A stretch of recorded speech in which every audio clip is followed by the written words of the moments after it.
Welcome to the Solopreneur CEO Podcast. This show is for solopreneurs who have built something real, but are carrying more of the load than they want to be.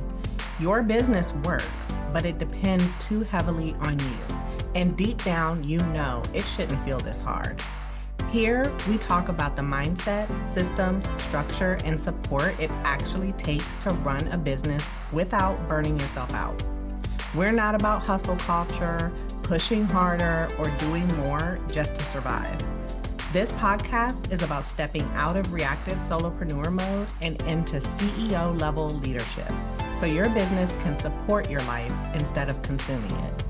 If you're ready for honest conversations, real world strategies, and a lot less pretending, you're in the right place. Let's get started.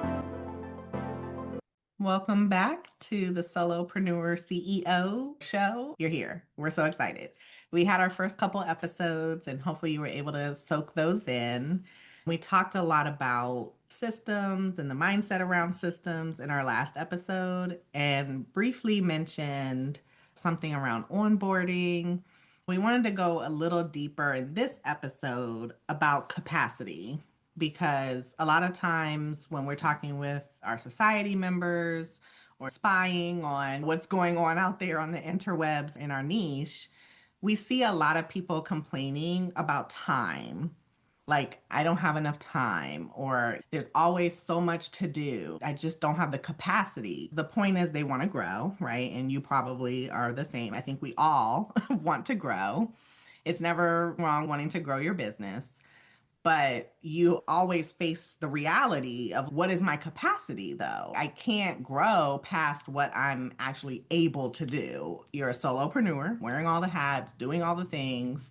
So capacity is a real thing, but oftentimes we equate capacity problems to time problems, and that's not necessarily a direct connect. So that's what we're going to talk about in this episode, why capacity is not always a time problem. And what is it really? What does it really mean to have capacity to grow your business while still having the business that you have now? Whatever level you're at, whatever income you're pulling in, however many clients you have, you of course want to maintain that, but you also want to do more. So what does that actually look like? And how do you actually create capacity for more and be able to grow your business while still being the solo CEO? That's where we're going to go into today. Yeah, I think this is such a good conversation because I'm a big proponent of time blocking, but if you're time blocking and you're not actually able to get into that deep work, it's not going to be beneficial for you or the business. That's another common theme that we talk about a lot, is changing from the operator mode to CEO and designing your business in a way where it's going to serve you as much as it serves your clients. If your capacity is strained, then it leads to burnout, it leads to exhaustion, it leads to putting out fires instead of making the systems run better and basically conserving your energy in a way that is going to serve you so that you're doing the best work that you can do. The more that your business grows, it can feel like it's getting more complex. What you want it to do is get simpler and get easier and flow better. So that's a good place to focus your time and your attention. And when you're doing your time blocks and getting into your deep work, is like, how does my business actually function? How is it structured?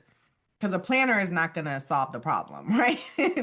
A Pomodoro timer is not going to save you. We'll go to those kind of quicker, easy to pick up fixes. I just need a different planner system, or I just need to try this time system. And we focus on managing the time, because the time is like the thing we can see 24 hours a day, working 9 to 5, whatever your time that you dedicate to your business daily. Time is an easy thing to grab onto and try to fix that because it's like right there in front of you. You know how much time you have.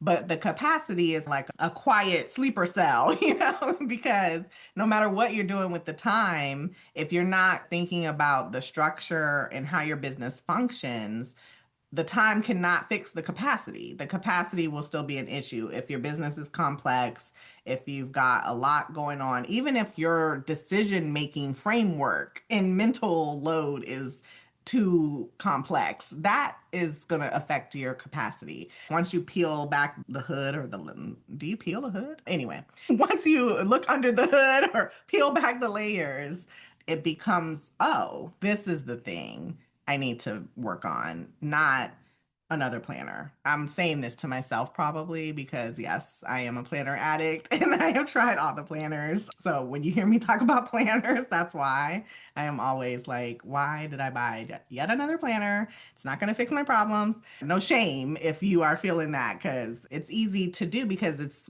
again, right in front of us. So you're like, I can fix that, right? But it doesn't fix the underlying thing that's holding you back from growing. You know, you're talking to me too, because I have the same planner addiction. Maybe not as intense, but I love a good planner, a good journal. This is like a complete random side note, but I follow this woman and she does all of these guided trips throughout the whole world. And oh my God, words are so hard this morning. So she does all of these trips and she had a reel and it was all about the different bags that she has. And so there's all these different travel bags and compartments and everything. And when I saw it, I was like, oh my God, I just assumed, Carin, that everybody was a planner addict. But then I realized, oh, travelers are bag addicts and writers are journal planner addicts, right? It was just funny because I just always assumed, and travelers are probably thinking like everybody has this many bags. I have like 2 travel bags. That's it, you know?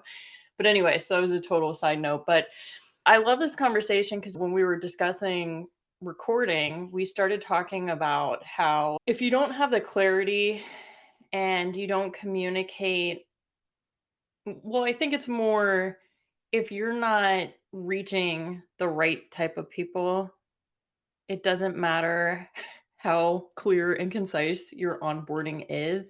There's going to have to be that like hands-on touch. And so it all works together. Your marketing and reaching the right clients and your onboarding, it all has to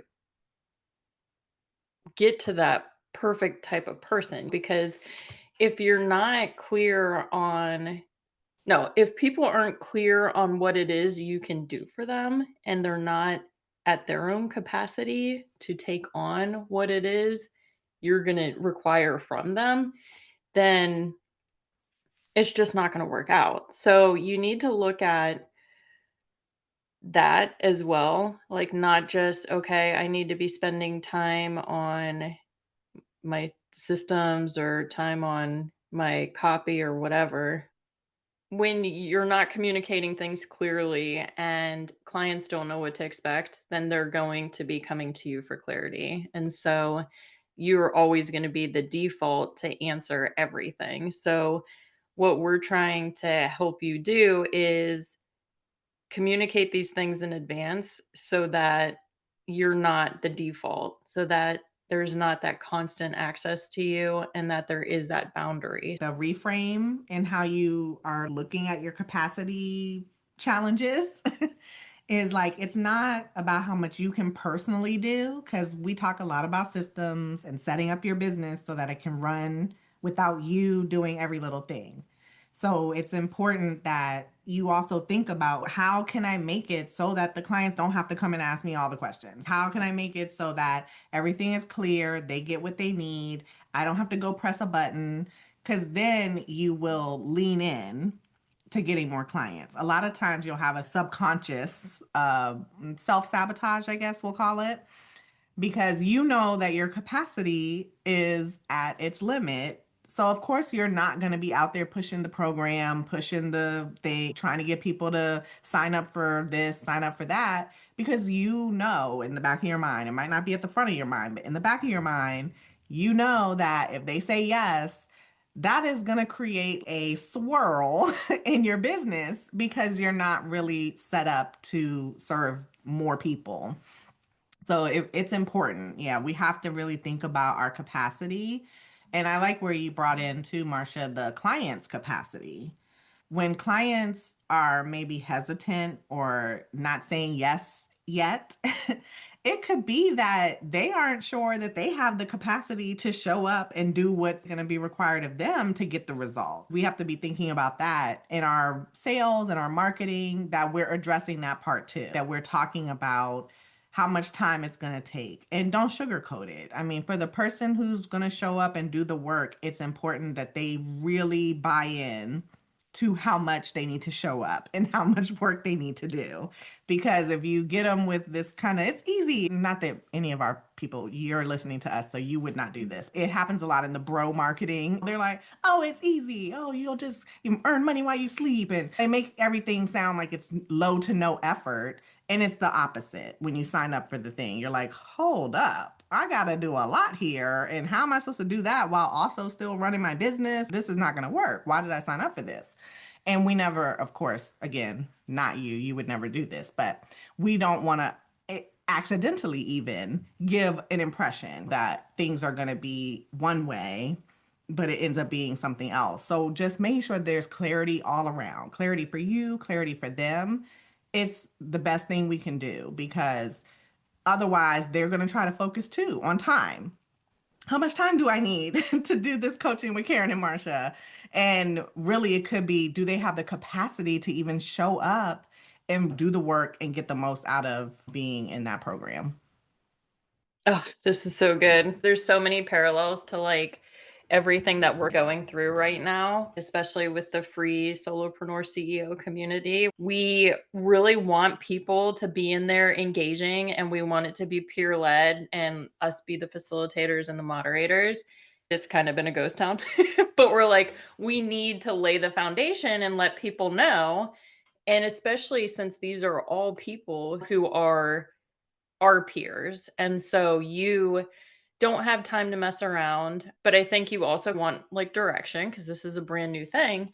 So Carin and I have been talking behind the scenes, like, how do we get this off the ground and let people know that it's a safe space and that they can talk? And it's just going to be us providing them with some examples of how the community can support them. And so there is going to be that high touch in the beginning, because we are laying the foundation and we're showing and leading these people on how to interact with the community. And that is what every business owner does in the beginning, is they start out and they're very high touch and they're reliable and they're very responsive and accessible, but that's not maintainable. So while Carin and I are going through this, we're like, okay, well, what can we do now? How can we do this in the most succinct and concise way that doesn't end up screwing us up in the future? But that also can be like a mindset thing, because I have had a community that led me to burnout. But it's like, okay, well, I can't take that past trauma and put it onto what we have now, because there's so many more experiences that I've had, so that it's not going to happen. And plus, it's a different type of person that we're welcoming in at this point. So if you do find yourself at a point where you feel like you're at capacity or over your capacity, you're not at fault. It's just that you're in the habit of being available. But there are ways that you can make sure that you're not always accessible. That's such a good point. It's like that quote, what got you here won't get you there. Some of those habits and some of the ways that you may have designed the business based on capacity at the time that you were like in startup and getting there mode is not going to be the same that will take you into your growth and scale phase. Once you get ready to really grow, you got it where you wanted it to be. And now it's like, okay, let's turn up the volume or add gasoline to the fire. The same habits are not going to be the ones that carry you through. You're probably like, okay, this is a lot. What am I supposed to do about it? We're not saying go overhaul your whole business right now. Once you realize, yeah, I do have some capacity issues, the first step is really to just notice. Like, notice, where are you answering the same questions repeatedly? Where does something sit and wait for you because you have to give it some thought energy, you have to give it some time to figure out, or you have to be the one to review and move it on. This is going to be the case for most of us because we're solopreneurs, but sometimes you might have a VA or other people that are helping with some parts of your business, but yet still some of that work has to go through you and then you become a bottleneck. So just think about that. If you have started to do some outsourcing, you might not feel like it's helping free up your capacity depending on how that's going, if it still has to rely on you to review it and look at it and move it forward or whatever it is. Think about your energy. Sometimes we could be doing some things that just light us up. It might be an intense task, but it's something that gives us energy. And then there could be other things that just drain you, like, oh my God, I never want to have to do this again. And so just think about that. Again, just notice right now, because that can help you think about how you want to structure and design your business so that you can have more capacity. You can put your energy into the places that you want your energy to be. And then start, if you haven't, or if you do have a VA, or if you haven't had one yet, there could be some tasks that are ripe for outsourcing, even 5 hours a month. I know that does not sound like a lot. It kind of sounds ridiculous. You would hire someone to do 5 hours a month, but it could be life-changing to have a VA do 5 hours a month. So it doesn't have to be big. Sometimes we're like, well, I'm not ready to get help because I don't need anyone here doing 10 hours a week. That's the beauty of outsourcing. You can really find some packages that will work best for what you actually need to offload, and just get started in little baby steps, like little tiny baby steps. So that's something to just be thinking about, because it's not going to go away, right? Like, it's not like you can just put your head in the sand, not that you want to, but you have to put some energy into this space in your business so that you can grow. Because if not, like Marcia mentioned, we'll burn ourselves out. Things will crash and burn, or you'll want to burn it down. So many, I don't remember when it was. Maybe it was 2021 or 22. I don't know. There was a whole mass exodus of business people online who were like, I'm burning it all down. I'm starting over. This is my Phoenix era. And it was kind of like, what is going on? But you just realize so many people built a business based on models and ways of being and showing up that weren't sustainable. And so they were like, this is it, I'm done. And we're not saying you have to have a Phoenix era to do some of this little tweaking along the way, and be thinking about it now will help you in the long run. And you won't have to burn it down because you will have designed it in the way that works for you. When Carin was saying just hiring a VA for 5 hours a month, like, think about having a house cleaner. How much time do they spend at your house? And what type of impact does that have on your mental health, on your spiritual health?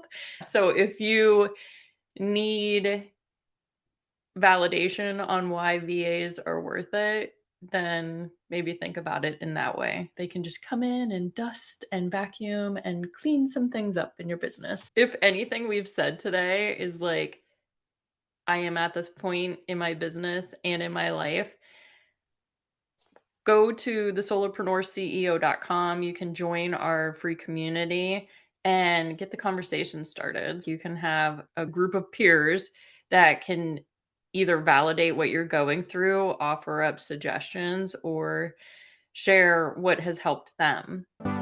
Thanks so much for spending time with us today.